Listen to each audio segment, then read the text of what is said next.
నమో భగవతే రుద్రాయ. 28/1/2025 నాడు మనకి అంగారక చతుర్దశి లేదా భౌమ చతుర్దశి ఉన్నది. అయితే ఆ రోజు మాస శివరాత్రి కూడా కావడం చాలా విశేషమైనటువంటిది. అయితే ఇక్కడ మనం పరమశివుణ్ణి అలాగే సుబ్రహ్మణ్య స్వామిని కూడా ఈ రోజు ఆరాధించడం ద్వారా మనకి ఉన్నటువంటి కొన్ని సమస్యలు అనేటటువంటివి తొలుగుతాయి. ప్రధానంగా మనం పరమశివుణ్ణి ప్రదోష కాలంలో మాస శివరాత్రిలో ప్రతి నెలలో వచ్చేటటువంటి చతుర్దశి తిథి నాడు మనం స్వామివారిని అభిషేకం చేస్తూ మన మనసులో ఉన్నటువంటి కోరికలు తెలియజేసుకుంటూ ఆ కోరికల్ని నెరవేర్చుకుంటూ ఉంటాం. అయితే మంగళవారం నాడు రావడము, అందులోనూ చతుర్దశి తిథితో కలిపి మంగళవారము మాస శివరాత్రి రావడం వలన మనం సుబ్రహ్మణ్య స్వామిని అలాగే పరమశివుణ్ణి కూడా మనం ఆరాధించడం వల్ల కొన్ని సమస్యలకి పరిష్కారం మనకి దొరుకుతుంది.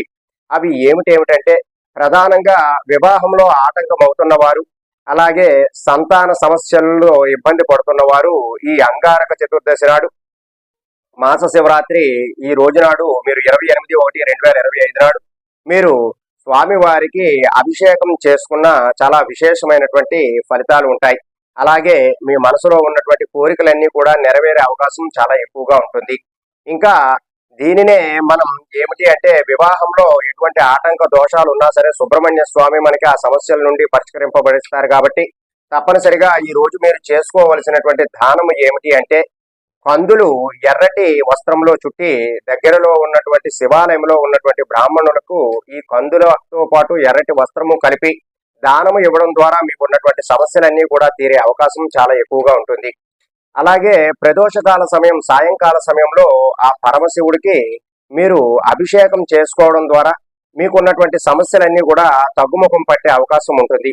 అలాగే విద్యలో ప్రావీణ్యంగా చదువుకోవటానికి, అలాగే వ్యాపారంలో మంచి అభివృద్ధి పొందడానికి, ఉద్యోగంలో అభివృద్ధి పొందడానికి కూడా మీరు ఈ అంగారక చతుర్దశి నాడు మాస శివరాత్రి కలిసి వచ్చినటువంటి రోజు 28/1/2025 నాడు మీరు స్వామి వారికి తప్పనిసరిగా అభిషేకం చేసుకోవాలి.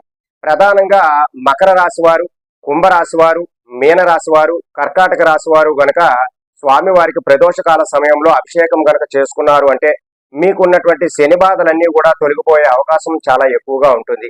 ఎందుకంటే ఇది పుష్యమాసం, పుష్యమి నక్షత్రంలో పౌర్ణమి తిథి ఉండడం ద్వారా మనకి పుష్యమాసం అనేటటువంటిది రావడం. అయితే పుష్యమి నక్షత్రానికి అధిపతి శనీశ్వరుడు అవడం, ఈ శనీశ్వరుడు ఉన్నటువంటి ఈ మాసంలో మనం చేసుకునేటటువంటి శివకేశవుల ఆరాధన వల్ల మనకి ఉన్నటువంటి శని బాధలన్నీ కూడా తొలగే అవకాశం కూడా చాలా ఎక్కువగా ఉంటుంది. అయితే ప్రధానంగా అవకాశం ఉన్నవారు మటుకు ఈ దానాన్ని చేయడానికి ప్రయత్నం చేయండి. ఆ దానం ఏమిటి అంటే రక్తదానం. రక్తదానం అనేటటువంటిది ఒక మనిషి యొక్క ప్రాణాలను నిలబెడుతుంది.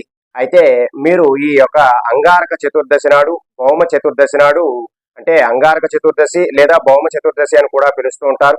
అయితే ఈ రోజు నాడు మీరు రక్తదానం కూడా చేయడం ద్వారా మీకు ఆ సుబ్రహ్మణ్య స్వామి యొక్క అనుగ్రహం తప్పకుండా కలుగుతుంది. అయితే మీరు ఈ దానం చేసేటప్పుడు మీరు ఎవరికైతే దానం చేస్తున్నారో వారి వివరాలు తెలుసుకోకుండా ఉండాలి. అలాగే మీరు ఎవరికైతే దానం చేస్తున్నారో, అయితే ఎవరైతే మీ దానాన్ని పుచ్చుకుంటున్నారో వారికి కూడా మీ వివరాలు తెలియకుండా ఉండేలా జాగ్రత్త పడాలి.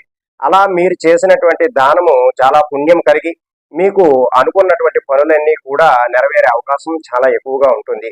కాబట్టి ఈ అంగారక చతుర్దశి నాడు లేదా భౌమ చతుర్దశి నాడు మీరు మాస శివరాత్రి కూడా కలిసి రావడం అనేటటువంటిది అరుదు.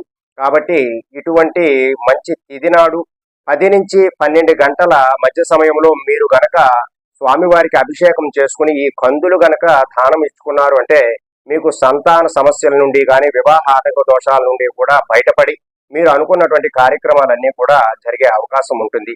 10 నుంచి 12 అనేటటువంటిది యోగము కరణము చాలా మంచి కాలం కాబట్టి ఆ సమయంలోనే చేస్తే చాలా మంచిది.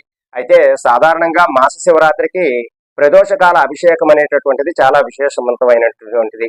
అయితే ఈ 10 నుంచి 12 సమయం అనేటటువంటిది కూడా చాలా విలువైనటువంటిది. కాబట్టి ప్రధానంగా మకర రాశి వారు, కుంభరాశి వారు, మీన రాశి వారు, కర్కాటక రాశి వారు కూడా పరమశివుడికి తప్పనిసరిగా అభిషేకం జరిపించుకోండి. మీకు ఉన్నటువంటి సమస్యలన్నీ కూడా తొలగించుకోవడానికి ప్రయత్నం చేయండి. సర్వే జనా సుఖినో భవంతు. శుభం.